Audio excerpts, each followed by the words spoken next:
السلام عليكم.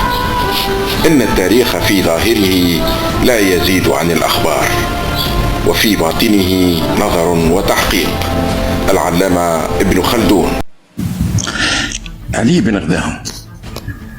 برشا توانسة ما يعرفوا اسم علي بن غذاهم كان من خلال أسماء الأنهج، أو ربما قراءة بسيطة عرضية في كتب التاريخ، أو ربما اسم يسمع هنا وهناك، ولكن ما يعرفوش شكون علي بن غذاهم. في حلقتنا هذه من التاريخ اخترنا باش نغوصوا في تاريخ البطل الثائر هذا ضد الظلم، الثائر علي بن غذاهم. ما تنساوش دعمنا بالاشتراك في القناة وتفعيل اللايكات والنقر على زر الجرس أسفل الفيديو حتى يصلكم كل جديد.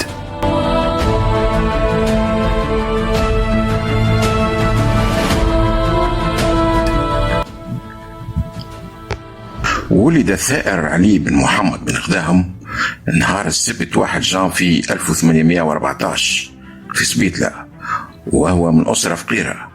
والده محمد بن غذاهم كان طبيب، وهو من قبيلة تسمى عرش أولاد مسهل، قبيلة ماجر من قبائل البربر في القصرين. كبر علي بن غذاهم وتربى على العلم والمعرفة، فأصبح قاضي، وكان يتسم بالفصاحة والخطابة، وخاصة الإقناع وقوة الحجة.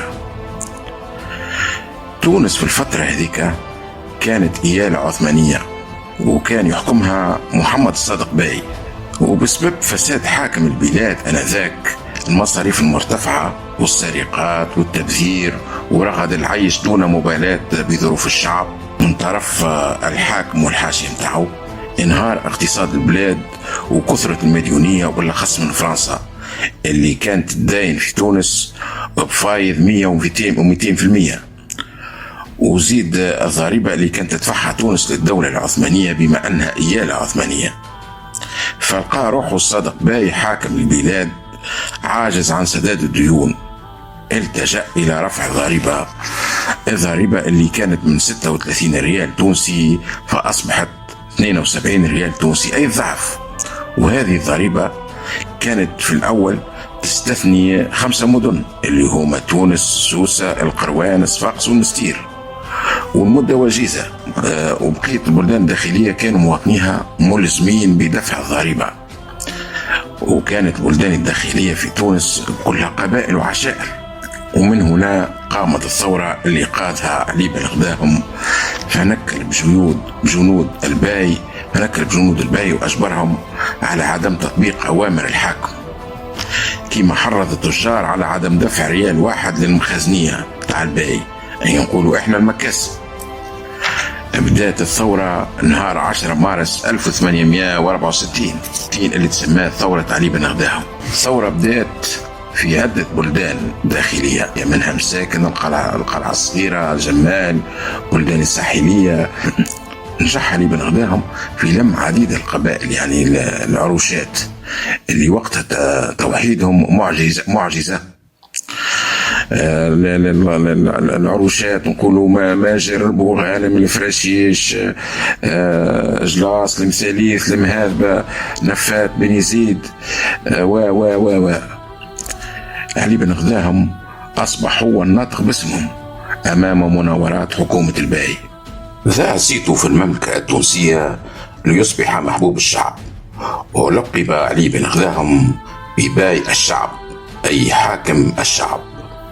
ولا الشوكة في حلق محمد الصادق باي اللي جرب معاه جميع الطرق، ولكنه عجز على كبح جماح ثورة علي بن غذاهم وتواصل العصيان. فرنسا وتركيا أرساوا السفن الحربية نتاعهم على الحدود لحماية مصالحهم وتحسبا لتنحية محمد الصادق باي.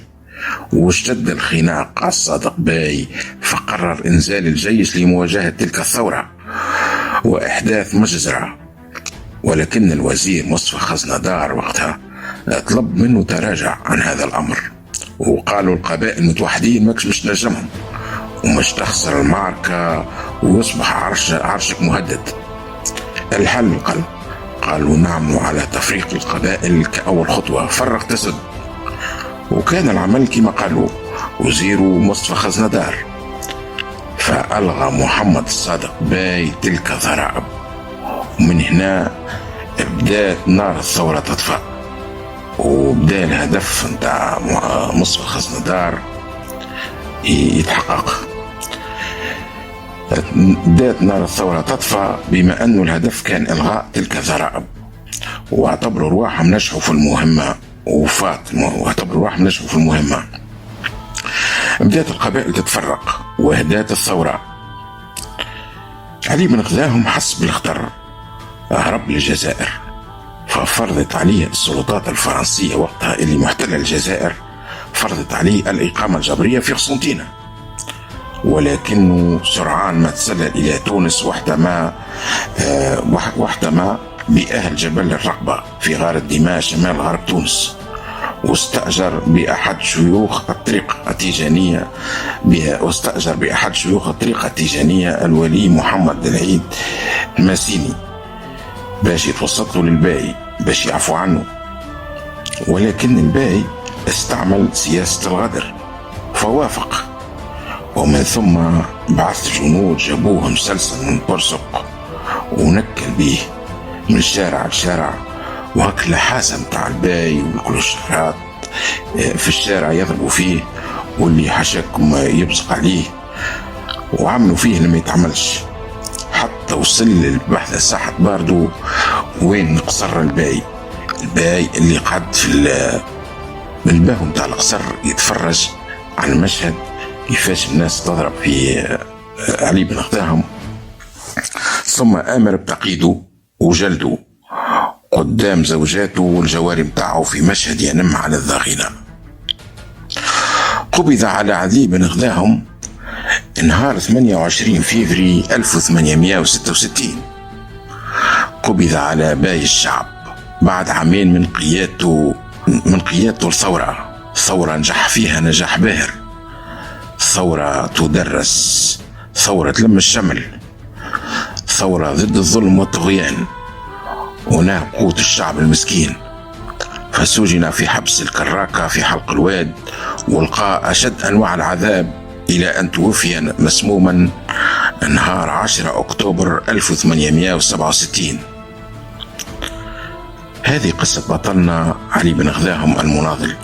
لازم ولادنا يعرفوه، لازم ولادنا يعرفوا تاريخ علي بن غذاهم اللي قدم حياته من أجل الشعب. علي بن غذاهم اللي وحد عشرات القبائل وزرع فيهم النخوة وحب الوطن ومحاربة الظلم والاستبداد. والأبطال ديما نهايتهم تكون بالغدر والخيانة، فغدر من طرف حاكم ظالم ومستبد اسمه محمد صادق باي اللي بدوره سلم تونس لفرنسا بعد سنوات من استشهاد علي بن غذاهم.